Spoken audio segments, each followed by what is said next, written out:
Was the Italian of the 13th century very different from today's standard Italian?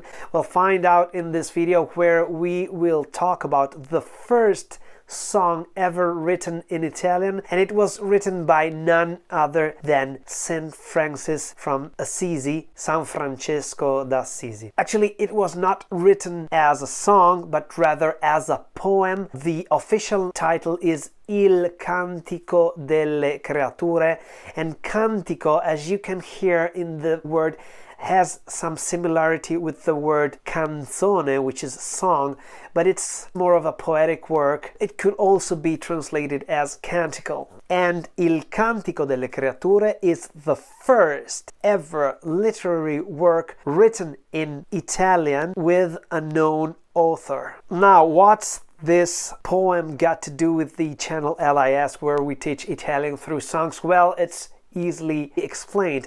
In 1972, the Italian film director Franco Zeffirelli directed a movie on the life of St. Francis, and in the original motion soundtrack there were some songs, and one of these songs was inspired by the Cantico delle Creature.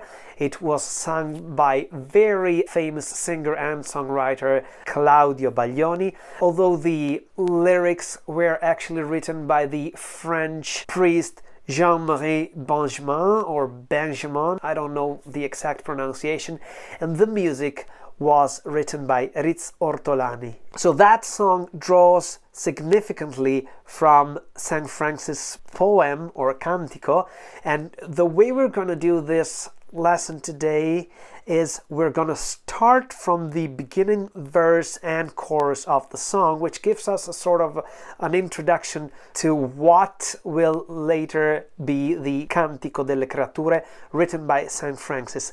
And I will not be translating the whole Cantico delle Creature in ancient Italian. I will be just highlighting the parts of the poem which most resemble the song, and also you will find the similarities and small differences between the Italian of the 13th century and that of today. Now let's start from the song, and if you haven't heard my version of the song, which has the original lyrics and the English translation on screen, go and check it out. I will leave a link in the description below. So let's start from the first verse, which goes: Dolce sentire come nel mio cuore ora umilmente stia nascendo amore. Dolce sentire means it's sweet, dolce, to feel. Sentire can also mean to hear, but in this case means to feel. Come, how? Nel mio cuore, in my heart. Nel mio cuore, cuore is heart. Ora, now, in this moment, umilmente, humbly, stia nascendo amore. The word that we are interested in is love, amore. Now, in this very moment, love, amore, is being born. Sta nascendo. Nascendo means to be born. And then it continues: Dolce capire che non son più solo, ma che son parte di un'immensa vita. Dolce è capire. Sweet, dolce, it is è with the accent, capire, to understand. So it is sweet to understand, dolce capire. Che non son più solo. Che is that. Son is short for sono, I am. Non is not, so that I am not. Solo is alone, and più in this case does not mean more, but it means anymore. So it is sweet to understand that I'm not alone anymore. Ma che son parte, but that I am a part. Ma is but, che is that. Son, once again, short for sono, I am. Parte is a part. Di un'immensa, of an immense. Vita, life. The first chorus is che generosa risplende intorno a me. Che generosa means which, this life we're talking about, which generously. Generosa is the adjective, but in this case it has the function of an adverb. So generously, risplende means shines. We can have splende in Italian, which is to shine, or risplende, which is to shine maybe even more. shines. Intorno means around. A me is to me, so around me. And then it proceeds, dono di lui, which means dono is a gift, dono di lui, of him, so a gift from him, the Lord God, e del suo immenso amor. Del suo means of his, immenso is immense, great, amor is love. So a gift from him and from his immense love. And then we leave the song alone and we go on with the poem, and you will see and let me move, and you will see on this part of the screen the original lyrics written in black, and right below the original lyrics there will be the standard Italian version written in blue, and the words that I have changed because they would not be used in modern Italian, or they would be used with a different spelling or a different meaning, are highlighted with bold letters. And let's start from the first words of the poem, which are Altissimo onnipotente bon signore. This is very similar to standard Italian, which would be Altissimo onnipotente buon signore, and it means altissimo is superlative of high, so highest, so you very high. Onnipotente is omnipotent, buon is good, and signore is Lord. Tue so le laude, la gloria et l'onore. This is very similar to Italian, but as you can see there are some slight differences. Tue son means yours are, son is sono, short for sono. Le laude, which in standard Italian would be le lodi, means the praise, only that in Italian it's plural, so yours are the praises, if we could say it like that. La gloria, it's easy, the glory, et l'onore, and l'onore, the honor, only that in standard Italian we don't write the age at the beginning anymore. And then the following excerpt goes, Laudato sie mi signore cum tutte le tue creature. Now, this is the beginning of each verse. Laudato sie, or laudato si with the apostrophe. And it means praised be you, mio signore, my Lord. So praise be to you, my Lord. May you be praised, my Lord. You have the lode, which is praise, and lodare, it means to praise. And the ancient form is laudare, laude, laudare, which in modern Italian has become lode, lodare. So praised be you, O Lord of mine, cum tutte le tue creature, with all your creatures. Tutte, which in standard Italian is tutte, means all. Le tue is yours, or the your. Creature is creatures. Specialmente Messor lo frate sole, which in standard Italian would be specialmente Messer Fratello Sole. The word messer in Italian is not used anymore. It is used messere, but when you say it, you automatically are using a formal and outdated form of Italian. People still understand the word messere, but it's not used that much anymore. It was used back in the 13th century. So specialmente, written with the T, very likely was pronounced specialmente, and today we use the word specialmente, which means especially. So praised be to you, my Lord, and all your creatures, especially Mr. Messer. You can see that there's some similarity between Messer and Mr., which in modern standard Italian we would say Signor, Mr. Frate, we don't use it anymore in Italian, or at least we don't use it with the meaning of fratello, which means brother.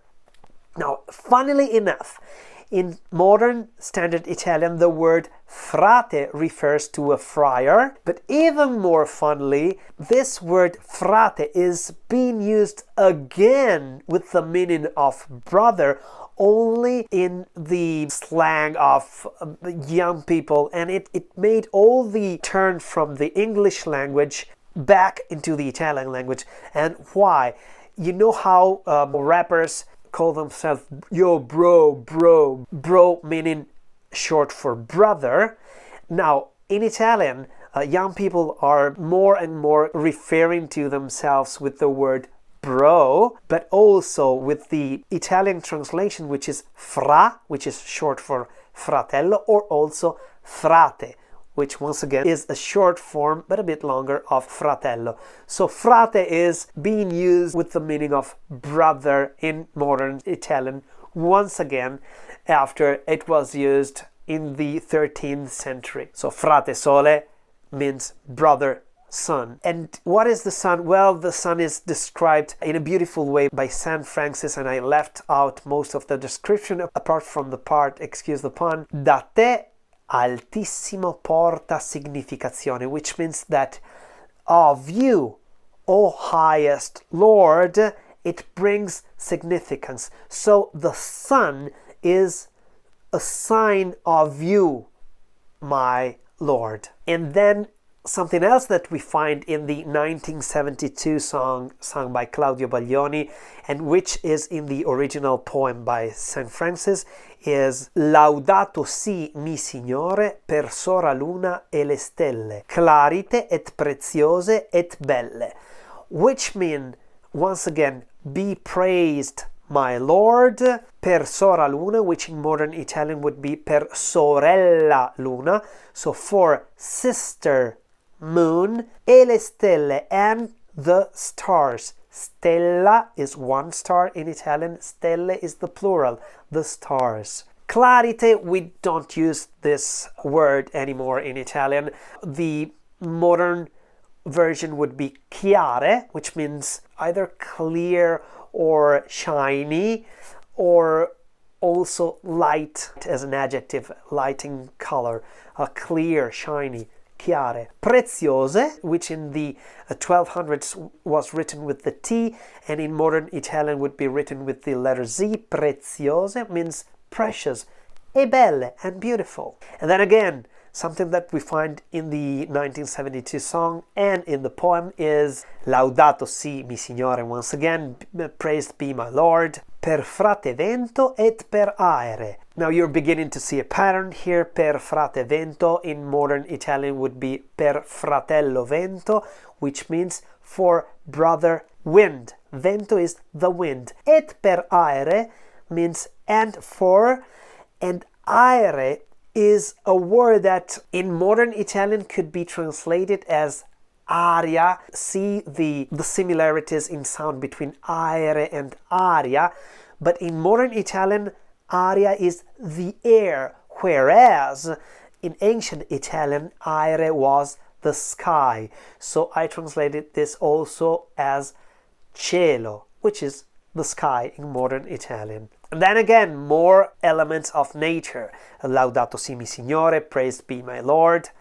Per sora acqua, once again, sora is the old version for sorella, for sister. Aqua is water. Notice that in 1224, aqua was written without the C, whereas in modern Italian it is written A-C-Q-U-A, aqua. But the sound is the same, aqua. La quale è molto umile et preziosa et casta. How is water? Molto umile, very humble, et preziosa, and precious, et casta. Now, and casta is a word that still exists in modern Italian, and it means chaste, whereas probably the meaning that St. Francis had in mind with his casta is pure, which in modern Italian would be pura. So the water is not chaste as in celibate, but it's pure. We had water, now we have fire. Laudato si mi Signore, praised be my Lord. And in Italian, fire is masculine, so per frate focu, for brother, fratello in standard Italian, focu is fuoco in modern standard Italian, and it means fire. How is fire? Ello è bello, et iocundo, et robusto, et forte. Fire in modern Italian is bello, beautiful, et giocondo. Ancient Italian giocondo, modern Italian giocondo means playful. Et robusto, just like in modern Italian, è robusto, which means strong or stout or sturdy, we could also say. Et forte, just like in modern Italian, è forte and strong. So two synonyms, robusto e forte, strong. After fire, we have another key element, which is the earth. Laudato si mi Signore, praised be my Lord. And the earth in Italian is feminine, so per sora nostra madre terra. Sora is once again sister, nostra is once again our, madre in ancient Italian would be madre. In modern Italian the T changes to D and it is mother, terra is earth. La quale ne sustenta et governa. La quale is okay even in modern standard Italian, and it means which or who, the earth, who or which. Ne sustenta. This ne means to us. Sustenta in modern Italian could be translated as sostenta, but it's not a verb that is very commonly used. The infinitive of this word would be sostentare. It's not that commonly used, but we could use a similar verb which is sostenere, which means to support someone, even figuratively. Et governa, e governa. So the earth supports us and governs us. Et produce diversi frutti, and produce, just like in modern standard Italian, produces diversi, different. It's okay in modern Italian. Frutti in modern Italian becomes frutti. The C turns to another T, frutti, and it's fruit or fruits, a wide variety of different fruits. Con coloriti flori et herba. Con coloriti flori, the earth has fruit or fruits. Coloriti flori. Flori in modern Italian would be fiori, and it's flowers. How are these flowers? They are coloriti, colorful, of various colors. Et herba in modern Italian would be ed erba. The word erba begins with the letter E, so instead of saying e erba, we add a letter D to the e and congiunzione. And the last one that I left, even though it is not in the song, I think it was worth mentioning that in this poem, St. Francis praises the Lord also for the gift of death. And he says, Laudato si mi Signore, once again, praise be my Lord, per sora nostra morte corporale. Once again, for our sister, sora, sister, nostra, our, morte corporale, which means bodily death. Morte is death, and corporale means of the body. Corpo in Italian is body. Dalla quale nullo homo vivente può scappare, which in modern Italian would be dalla quale, from which. Nullo in modern Italian would become nessuno, but the word nulla in Italian still means nothing. Nullo is nessuno in modern standard Italian, and nessuno means nobody or no one. Homo vivente in modern Italian would be uomo vivente. Uomo is man and vivente is living. Po in modern Italian would be può. Just add a letter U in the middle. Can. Scappare. Scappare means to escape. So praised be our Lord for our sister bodily death, from which no living man can escape. So let's be grateful also for our sister bodily death. Now, with this seemingly unhappy note, this translation ends, and let me remind you that we are talking about a poem that was written in the year 1224, quite likely. So a couple of years before the death of St. Francis. We're not sure if he wrote it all in one go or if he wrote the first part and then he added some parts. I think this is a beautiful poem, whether you're religious or not. This sense of gratitude and of being a part of a whole loving universe is a very powerful idea, in my opinion, and you can tell me if you agree or not in the comments below. Remember that I always answer to your comments. And do I have to remind you what to do? Like, subscribe, and all those things that you already know how to do. But really, each one of those actions that you do, liking, subscribing, and just watching till the end, is of huge importance for this channel. If you're feeling particularly generous, you can also offer me a coffee, and I'll leave links below, or you could even donate with PayPal. Anyway, I'm always so very grateful for my viewers, my subscribers, and if this video made you learn something new, I'm just happy about that. And I'll see you on the next of LIS, Learn Italian Songs, Learn Italian with Songs. Ciao!